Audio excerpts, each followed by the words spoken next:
That moment in court, the judge delivering her sentence. The former gymnastics team doctor, Larry Nassar, standing across from her, sentenced to up to 175 years in prison. The judge who delivered that sentence, as I mentioned, telling him, "I just signed your death warrant."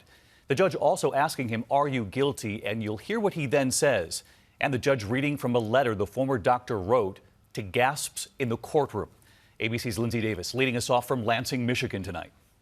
In the moments just before he learned his sentence, Larry Nassar, somber and sullen, turned to speak directly to his victims. Your words these past several days, your words, have had a significant emotional effect on myself and has shaken me to my core. I also recognize that what I am feeling pales in comparison to the pain, trauma, and emotional destruction that all of you have given. The judge then read portions of that same letter Nassar wrote to the court earlier, where he argued he didn't have the mental ability to bear hearing from so many victims. Victims, he says, were after media attention and money. I was a good doctor because my treatments worked. His accusers say it was sexual abuse under the guise of medical treatment. His letter sparking outrage in the courtroom as the judge read from it. Hell hath no fury like a woman scorned. Even after more than a week of heart-wrenching testimony from 156 women and girls, Nassar still wouldn't say the word guilty. Because you are guilty, aren't you? Are you guilty, sir? I said my plea, exactly.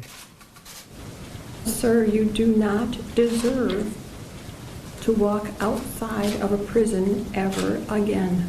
Then to the man the prosecutor called possibly the most prolific serial child sexual abuser in history, the judge handed down what she had already promised: no chance that this father of three would ever have freedom again.